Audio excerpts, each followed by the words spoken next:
Major Miguel Delgado to proceed to the northern part of the Philippines, city of Valmora, in connection with the performance of official duties to conduct an investigation. Aminin na natin na nawawala na talaga yung mga tiwala ng tao dito sa Balagos Police. Diba? At syempre, happy kayo. Hindi maganda yun sa image nyo. Exclusive interview?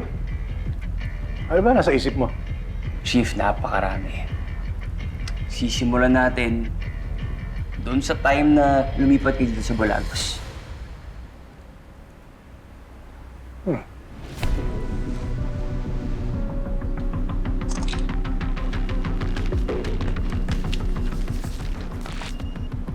Area of operation, northern part of the Philippines. Target, Verdugo. Drug syndicate.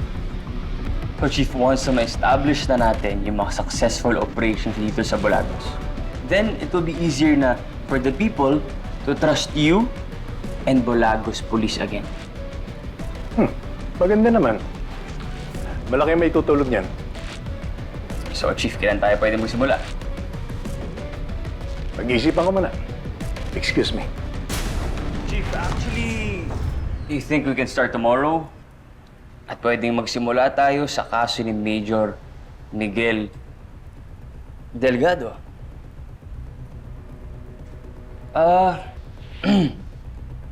Alam ko, Chief, na medyo mahirap talaga mag-decide ngayon. Pero palagay ko, magiging maganda talaga to sa Balagos at sa reputasyon nyo. Sige.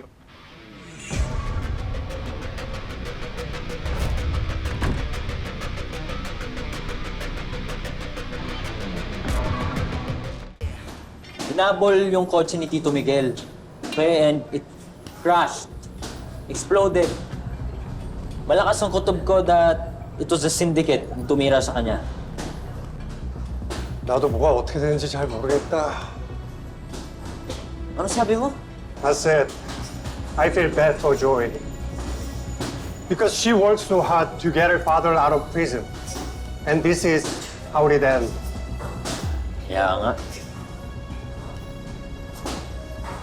Pupuntahan natin siya. Kailangan niya tayo ngayon, Jinho. I can't. I can't stay alone. Eh, bakit? Tsaka asa ka ba talaga nakatira ngayon? Akala nga namin nung nahuli mo na si Teresa Park, nasa Korea ka na. Tapos andito ka lang pala ngayon. No, I haven't found her yet. Sige, tawagan natin si Joey. Tama ka, Andrew. Sa bayan nga ng Valmora, pinapunta si tatay para doon sa misyon niya. Tapos si Verdugo naman, doon magte-take over para doon sa drug operations siya sa norte. Naaalala ko, yun nga yung sinasabi ng mga sources namin nung wala pang nangyayari sa tatay mo. So kung buhay nga si tatay, siguradong pupunta siya doon sa bayan na yun. Kasi kilala ko yun eh. Hindi titigil yun hanggat hindi nakukulong yung mga dapat makulong. Okay. Joey, don't tell me pupunta ka doon. That's insane. Maka-insane ka naman. Anong insane doon? Hindi ka pa nga sigurado sa hinala mo eh. Okay, what if i-release bigla sa inyo yung bangkay ng tatay mo with the official confirmation na siya talaga yun? Alam mo kung ano yung totoo? Yan yung mas insane para sa akin. Kasi isa lang talagang sinasabi ng utak ko, ng puso ko, pati ni sikmura ko.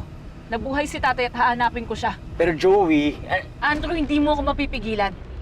Pwede ba? Wag mo na nga akong intindihin. Wag mo na akong alalahanin.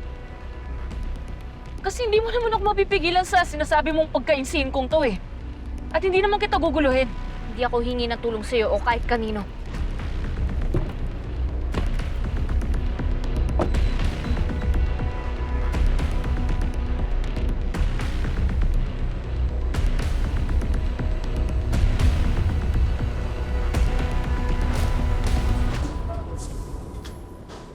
Busy yata, walang signal.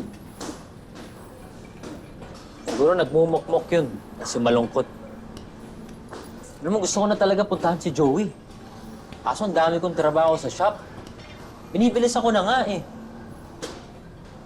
You're really in love with her, Peter. So what? Wala naman akong chance sa kanya eh. Kaibigan lang yung tingin niya sa akin. Mas may chance ka pa nga eh. No? We, Alam ko sabi mo nun, bro code. Pero kita naman eh. Gusto mo rin si Joey. Huwag ako, Gino. Alam ko na yan. So do you think I have a better chance? Oo. Pero sabi ko lang yun, ha? Bakit? May plano ka bang pormahan si Joey? Sabihin mo lang. No. But that you have to do something about it. Ano about it? Sinasabi mo? Your mindset, how you present yourself, it won't help you. If you think I have a better chance on Joy, why don't you try to be more like me? Anong ibig mong sabihin?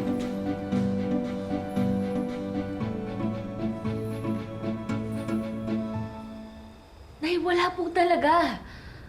Ang sabi po nila sa akin, nasa kabilang kwarto daw po, pero wala doon. Tapos sinaboy pa po ako ni Chief. Basta sure po kung may tinatago sila at buhay si tatay.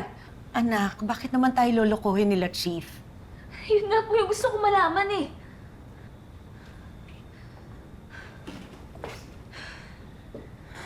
Joey, anak. Alam kong nahihirapan ka. Pero kailangan mong tanggapin na wala na ang tatay mo.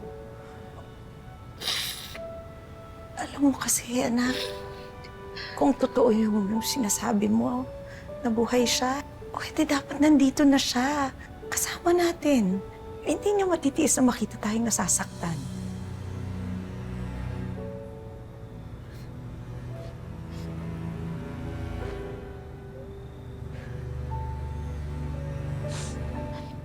Hindi ako naniniwala na ayoko maniwala. Tingin ko buhay pa talaga si tatay. Buhay pa si tatay. Anak, mas lalo ka lang masasaktan kapag hindi mo tinanggap. Mas lalo lang masakit kapag hindi mo tinanggap na wala na ang tatay mo.